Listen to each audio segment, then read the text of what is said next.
Hi everyone, welcome to the K2 live stream from Camp 4. Have you ever watched someone die Today is the day live? we're going to try to summit K2. It is one thing to read about death on K2, the savage mountain that kills one in every 4 climbers who dare to touch its slopes. But what if you were watching it happen, in real time, as a mountaineer's final moments were streamed to millions around the world? In July 2025, something happened on K2 that no one could ever have imagined. A climber, young, passionate, and full of life, decided to livestream his final push to the summit. The world watched in awe, until awe turned into horror. As he ascended into the death zone, his camera never stopped rolling.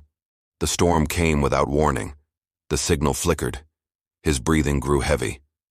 And then, silence. That video, lasting just under 47 minutes, would become one of the most shocking moments in mountaineering history, the first death ever captured live on K2. But who was he? Why did he keep streaming when everyone told him to stop? And what really happened in those last haunting minutes above 8,000 meters? This is not just another climbing story. This is the story of a man who turned his dream into a live nightmare. Before that cursed day in July 2025, his name meant nothing to most of the world. Liam Foster, 32 years old, from Colorado, USA. A software engineer by profession, an adventurer by obsession. He wasn't a professional climber, not even close. But after conquering Kilimanjaro, Elbrus, and Aconcagua, Liam began chasing something deeper, something darker. He wanted immortality through achievement. His YouTube channel, Climb Beyond Fear, had been growing fast. Thousands followed his daring ascents and unfiltered monologues about fear, risk, and the thin line between life and death. But this time, Liam had bigger plans. He would climb K2, the mountain even Everest climbers fear, and he'd do it live, streaming every step straight from his helmet camera. "People say you can't feel the mountain through a screen," he said in his pre-expedition video. "I'll prove them wrong. I'll take you with me, to the roof of death itself." The comments were electric. "You're insane, bro. You're gonna make history. Don't die for views." His smile under that scruffy beard said it all. "I'm not dying for views," he replied. "I'm living for them." Base Camp, June 28, 2025. K2. Base Camp sat under a sky of broken glass, sharp, shimmering, and cruelly blue. The air was thin even here, at 5,000 meters. Around Liam, tents flapped in the wind, prayer flags danced like nervous ghosts, and avalanches thundered in the distance. He wasn't alone. The 2025 season had drawn climbers from all over the world. Norwegians, Nepalis, Poles, Koreans. But Liam was different. He wasn't part of a guided group. He joined a small international team, 5 climbers who agreed to share ropes and camps, but climb independently above Camp 3. Among them was Anya, a veteran alpinist from Russia who'd summited K2 twice before. She was wary of Liam from day one. "You're streaming?" she asked as he set up his GoPro mount. "Yeah, people love the raw stuff." Her eyes narrowed. "K2 doesn't care about your followers. You start streaming up there and you'll be distracted. Distraction kills." He just grinned. "Then I'll make sure my distraction doesn't." Camp 1, July 2nd. The climb began in silence. The black pyramid of K2 loomed above them, its slopes glittering with ice like a monster dressed in diamonds. Every breath burned. Every step up the steep, brittle ridges felt like trespassing on sacred ground. Liam's livestream showed the world what climbers rarely reveal: frostbitten fingers, cracked lips, the eerie hum of wind over ancient snow. "Still alive," he joked into the camera, gasping between words. "But this place feels angry, like it knows we don't belong here." Tens of thousands were watching. Donations poured in. Comments scrolled faster than the wind. He was becoming a sensation, a hero to some, a fool to others. Camp 2, July 6th. At 6,700 meters, storms began to form. Snow drifted across the tents like white smoke. The forecast predicted a small window, just 2 clear days before a major blizzard. That night, Anya radioed the group. "We go tomorrow early. Summit push, then down before the storm hits. Liam was still streaming when the call came through.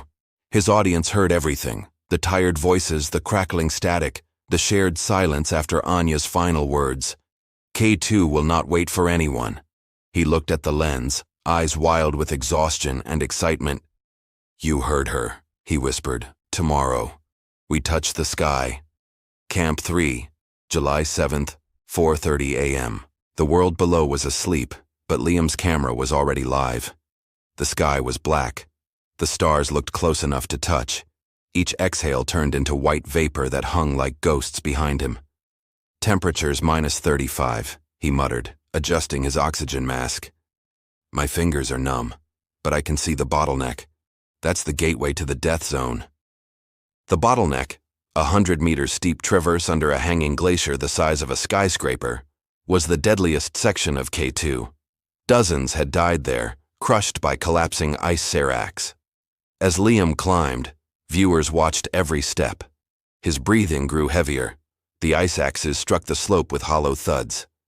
Above him, a faint crack echoed through the still air. He froze. "Did you hear that?" he whispered to the stream. The chat exploded. "Avalanche? Get down! Stop climbing!" He tilted the camera upward. The massive serac loomed in eerie silence. Nothing moved. After a long pause, he laughed shakily. "Guess K2 just wanted to say hi." He kept climbing. By midday, the live stream had reached over 2 million views. News outlets began reporting, "American climber attempts K2 live summit." Sponsors reached out. His subscriber count tripled in hours. But not everyone celebrated. On mountaineering forums, veteran climbers were furious. "This is suicide. Streaming distracts from the climb. He's endangering others." Yet, high above the clouds, Liam didn't care. The screen was his world now. The red live icon on his display felt like a heartbeat. At 7,800 meters, he spoke into the camera again. "If anything happens to me up here, don't feel sorry. I chose this." Then he smiled, that same reckless smile that had drawn millions in. "Let's finish this climb together." That was the last sentence before everything began to go wrong.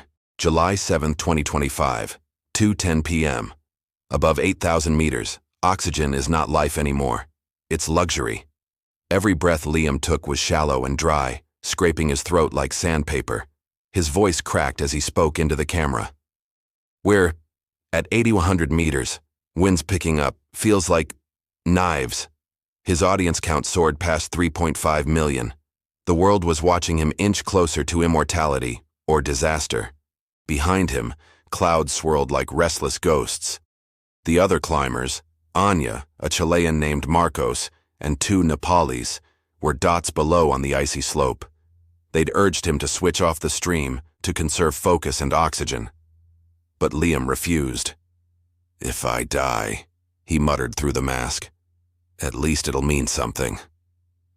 The climb steepened. The bottleneck was behind him now, but the summit ridge ahead was worse. Narrow, unpredictable, and coated in bulletproof ice. The live stream flickered every few seconds as his satellite signal struggled to stay alive.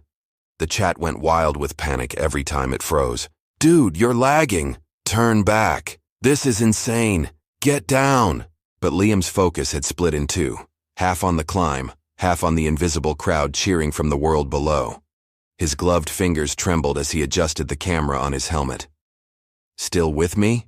he asked, half grinning. "Good. Because this view's worth dying for." He turned the camera toward the horizon. A sea of clouds stretched endlessly, tinted gold by the sinking sun. Everest, far in the distance, looked like a mere hill. "You see that?" he whispered. "The world looks so peaceful from up here. You'd never guess how cruel it really is." 3:45 p.m. The wind roared suddenly, a low primal growl. Snow exploded around him like powdered glass. Liam ducked, trying to anchor himself with his ice axe. His voice became shaky. "Wind speed's rising fast. I can barely hear myself." The comments were a blur. Some were crying, some were begging him to turn back. But one stood out, glowing in the chat feed. "The storm's moving faster than forecast. Get down now." Anya. It was her. She'd been tracking him on radio and had somehow logged into his stream using the camp connection. Liam looked up, snow whipping across his goggles. Anya, if you're watching this, don't worry, I'm almost there. She replied again. There is no almost on K2, only alive or dead. Her message froze on screen as the signal flickered again. 4:10 p.m. The live stream began glitching, grainy pixels, distorted audio, a frozen frame of his frost-covered mask. For a minute, viewers thought he'd fallen. Then his voice came back, panting, weak. Batteries dying. Signals weak. I'm maybe 200 meters from the top. He lifted his camera with trembling hands, showing a glimpse of a tattered prayer flag from a previous expedition. It whipped violently in the wind, as if warning him away. Almost there, he whispered again, staggering forward. Almost. A loud crack shattered the air. The image jolted. The world spun violently. No! No! No! No! The camera tumbled. A blur of ice, snow, and sky filled the frame. Viewers screamed in the chat, flooding it with thousands of frantic messages. The screen went black for 6 full seconds. Then, miraculously, it came back. Liam was hanging upside down, his rope twisted, his breathing frantic. I slipped. God! My crampon! His voice broke. The camera tilted toward the abyss below, revealing a 1,000-meter drop into nothing. His face was pale behind the frost, eyes wide with shock. I'm fine, he gasped, forcing a weak laugh. Still alive, still alive. The chat exploded in relief and terror. Some begged him to descend immediately, but Liam looked up again, his expression distant, almost possessed. You don't turn back this close. Not after everything. 4:50 p.m. The storm swallowed the summit ridge. Whiteout. Visibility dropped to a few meters. The live stream's light flickered through the snow like a dying candle. Signal's almost gone, he said softly. But I can see it. The top. He crawled now, each movement slow and clumsy. His voice was barely audible, a rasp lost in the howling wind. You wanted to see what it's really like, to die chasing a dream. Well. Static cut him off. Then, for just 1 second, the video stabilized. Viewers saw Liam raise a trembling hand toward the summit marker, a small metal pole jutting from the snow. He touched it. We did it, he whispered. We actually... The feed cut. At base camp, Anya and Marcos heard his last transmission over the radio. Wind, breaking, anchor. Followed by static. They tried calling again. Nothing. They could see the storm swallowing the upper ridge like a beast devouring its prey. No one could move up in time. The wind speeds hit 120 km/h. The death zone became a trap. For the next 14 hours, Liam Foster's live stream remained frozen online. His last frame, a blurry, snow-covered glove reaching toward the sky. Millions watched in silence.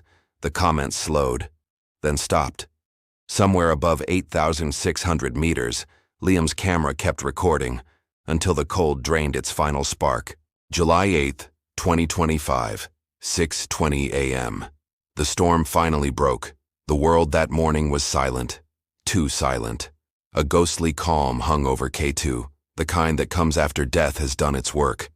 At base camp, Anya Petrova sat in her tent, clutching the radio that hadn't spoken back since the night before. Her hands shook as she scrolled through her phone. The internet had turned Liam Foster into a legend overnight. Zhurtura live on K2 was trending worldwide.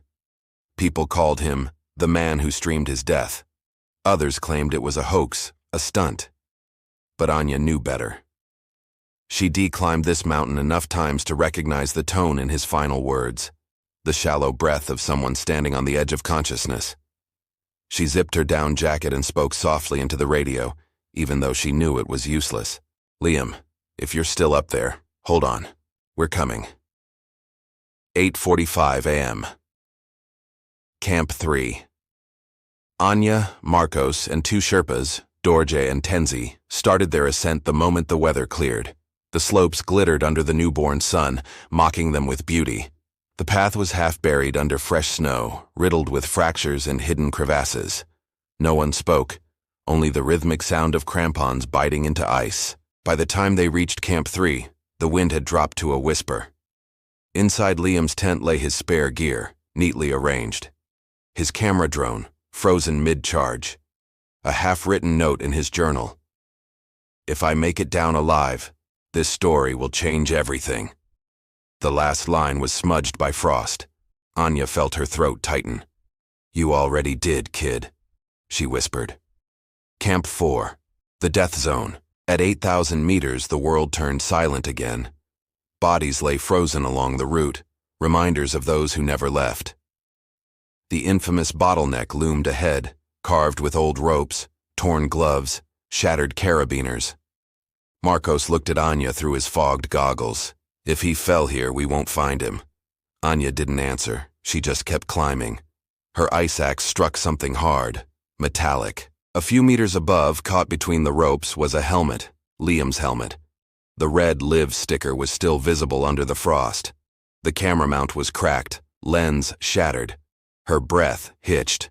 She pressed the talk button on the radio. "Base camp. We found his helmet. No sign of him yet." 12:30 p.m. The bottleneck. The team slowed their pace. The glacier above groaned, alive, unpredictable. Fresh avalanche debris littered the slope. Then Dorje shouted, pointing down to the right. Something dark protruded from the snow. They approached carefully. There he was, half buried, still clipped to the rope, his hand reaching outward as if frozen mid-motion. Liam Foster. Anya knelt beside him, brushing snow from his goggles. They were shattered. His oxygen mask hung loose, coated in ice. The expression behind the frost was eerily peaceful. Marcos swallowed hard. He almost made it. Anya nodded slowly. The summit was less than 150 meters above where he lay. So close. Yet on K2, 150 meters can be the width of eternity. 1:15 p.m. They built a small cairn of snow and stone beside him, a gesture of respect, not burial. His body couldn't be moved. The mountain had claimed him, as it claimed so many before. But as they prepared to descend, Dorje noticed something. The GoPro camera, still strapped to his chest, cracked, frozen, but intact. Anya's heart skipped. "Take it," she said, carefully. If that device still held footage, it might reveal what really happened in those last moments after the stream went dark. Base camp. 2 days later. The camera was thawed gently inside the mess tent. Every climber gathered around in silence as Marcos connected it to a laptop powered by a generator. The file appeared. Summit Push Finale MP4. Timestamp, July 7, 2025, 4:58 p.m., 2 minutes after the live stream ended. The tent went completely still as the video played. The screen flickered with static, then showed Liam's face, close up. His voice was faint but steady. "Battery's dead. Stream's off. It's just you and me now, Mountain." He coughed weakly. Snow whipped across the lens. He turned it upward, showing the summit marker just ahead. "I made it," he said, voice trembling, "but I can't feel my legs." He collapsed beside the pole, camera still rolling. To everyone watching this later, don't chase glory. Chase peace. I thought this would make me free, but the higher I climbed, the more I realized. He paused. I wasn't escaping life. I was escaping myself. The wind screamed around him. His breathing slowed. His hand reached for the camera one last time. "Tell them," he whispered, barely audible. "I wasn't afraid." The video ended. No one spoke for a long time. Even the wind outside seemed to hush in respect. Anya closed the laptop, tears frozen on her cheeks. "He got his summit," she said quietly. "Just not the way he imagined." The footage was later released to the public, unedited, raw, haunting. It spread like wildfire across the world. Millions watched. Millions cried, but few truly understood. Because for those who'd stood on K2, it wasn't just a video of death, it was a mirror, showing the truth every climber tries to deny, that on this mountain you don't conquer anything, you're simply allowed to survive. The footage went viral within hours. Every major news outlet carried the same headline: Live Death on K2, the final moments of Liam Foster. It was the kind of story that spread faster than truth could catch up. Clips of his last words flooded TikTok, Instagram, and YouTube. People made edits with dramatic music, slow-motion shots of him collapsing near the summit marker, and captions like, "He died chasing his dream." But for those who knew the mountains, it wasn't inspiring. It was horrifying. July 12, 2025, Islamabad, Pakistan. Anya Petrova sat in a small cafe near the embassy, staring blankly at the screen of her phone. She'd been interviewed non-stop for 3 days. Journalists wanted drama, not honesty. Was it reckless? Did you try to stop him? Do you think he did it for fame? She answered as carefully as she could. He did it because he believed the world had forgotten what it means to be alive. But none of them really listened. They just wanted a headline.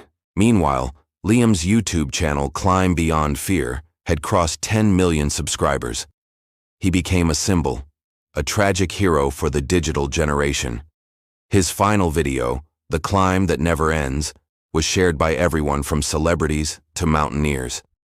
In death, Liam had achieved what he always wanted: to be remembered. But not in the way he hoped. July 15, 2025, Boulder, Colorado. Back home, Liam's family gathered for a memorial streamed to thousands online. His mother couldn't bear to watch the recording. His sister, Emily, spoke quietly through tears. He wasn't a daredevil. He was searching for something none of us could give him. Behind her, a photo of Liam smiling in the Colorado sun flashed on the screen, so alive, so ordinary. As the ceremony ended, Emily looked straight into the camera. To anyone watching this, please don't mistake views for meaning. Her words hit millions harder than any headline.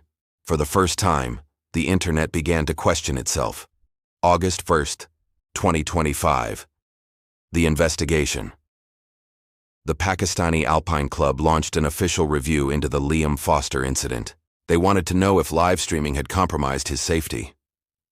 The findings were simple but damning. He had ignored multiple warnings about weather and fatigue. His streaming setup had added nearly 4 kilograms of extra weight. His focus was repeatedly diverted by reading and responding to chat messages mid-climb. He had spent 27% longer than average above 8,000 meters due to recording sequences for his audience. In their final statement, the board concluded, "Technology may connect us, but it can also separate us from the reality that keeps us alive. On K2, distraction is death." September 2025, the internet's divide. The debate online became vicious. Some hailed Liam as a pioneer. He showed us the beauty and horror of real adventure. He made mountaineering accessible to everyone. Others condemned him. He turned tragedy into content. He died chasing subscribers, not summits. And yet, between both extremes, something more complicated emerged, a reflection of the times. People began discussing the ethics of live death on social media. Should platforms allow real-time broadcasting from deadly zones? Should there be limits to how far we go for views? Even YouTube released a quiet policy change weeks later. Real-time live streaming of extreme, life-threatening activities is prohibited. Too late for Liam. Anya's return to K2. In late August, when most expeditions had already ended, Anya returned to the base of the mountain. Not to climb, to listen. The snow was melting, revealing shards of tents and equipment from climbers past. Somewhere above, Liam's body remained, preserved by the cold, forever watching the mountain he loved. She set up a small tripod and pressed record. No live feed, no audience. Just her voice, soft and honest. To everyone who followed Liam's story, he wasn't a fool. He wasn't chasing fame. He was chasing connection in a world that's forgotten how to look up. He found it here for a moment before the mountain took him. She looked toward the summit, hidden by clouds. K2 doesn't hate us. It just reminds us what we really are: temporary. She left a small metal plaque near the glacier, in memory of Liam Foster, the man who showed us the mountain and the cost of looking too closely. The Forgotten Frame. 2 months later, back in the U.S., a mountaineering journalist named Derek Lang recovered the final seconds of corrupted footage from Liam E.'s GoPro memory card. It wasn't dramatic. There was no scream, no fall, no cinematic ending. It was quiet. In that last 8-second clip, the camera captured Liam lying motionless, snow settling on his jacket. His hand twitched slightly as if trying to reach for something unseen. Then, barely audible over the wind, came a whisper. "Tell them. It's beautiful." Then the video cut to black. That single sentence became his epitaph. It appeared on murals, t-shirts, documentaries, even mountaineering forums. Not, "He died for fame." Not, "He conquered K2." But simply, "It's beautiful." Because maybe that was the truth Liam had been trying to share all along. That even in death, the mountain wasn't cruel. It was honest. Winter came early that year on K2. By October, the mountain had erased almost every trace of the climbers who stood on its slopes that summer. The snow sealed the ice walls again, like the mountain was closing its wounds. But down below, far away from the frozen silence, Liam Foster's story refused to die. The world had moved on, as it always does. But a strange thing began to happen. A new generation of climbers started reaching out to Liam's family and to Anya. They weren't asking for gear sponsorships or training plans. They were asking about truth, about fear, about why people climb mountains when so many never come back. Liam's YouTube channel, long dormant, became a digital memorial. His sister Emily uploaded one final video titled, "What He Taught Me." In it, she sat by a window in their childhood home, looking out toward the Rockies. "People think my brother died for attention," she said softly. "But maybe he was trying to remind us that life isn't supposed to be safe. It's supposed to be real." Her voice cracked. He wanted to show the beauty in struggle even when it hurts. And maybe that's something worth remembering. The video went viral, not for its drama but for its honesty. Thousands of climbers, hikers, and dreamers left comments. "I deleted my live stream setup after watching this. Going to the mountains next month with no camera. Thank you for reminding me why we climb." For once, the internet didn't argue. It listened. Meanwhile, on K2, spring expeditions began again. Sherpas fixing ropes near the bottleneck reported seeing a bright red helmet partially visible through the ice. They didn't disturb it. On K2, you don't move the dead. You salute them and keep climbing. One climber, a young woman from Nepal, left a small flag beside the spot. It read, "We remember and we learn." The wind tore it away hours later, scattering it into the white. But maybe that was enough. The story that never ends today, Liam's final 47-minute live stream, remains online. You can still hear his laughter echo through the wind, the sound of crampons biting ice, his breath slowing as he reached for the summit. Every few months someone new discovers it, someone curious, someone dreaming, and they sit there, silent, watching what happens when a man meets the edge of his own ambition. And maybe that's the real summit he reached. Not the one of ice and rock, but the invisible peak that separates fame from meaning. Because in the end, Liam didn't die for the views. He died trying to make the world see. "This is K2 Stories." The narrator's voice fades in over the last frame, the frozen mountain glowing under a blood-red sunset. "Where dreams climb higher than reason, and truth is written in the snow. Subscribe for more true tales from the world's deadliest peaks." Fade to black.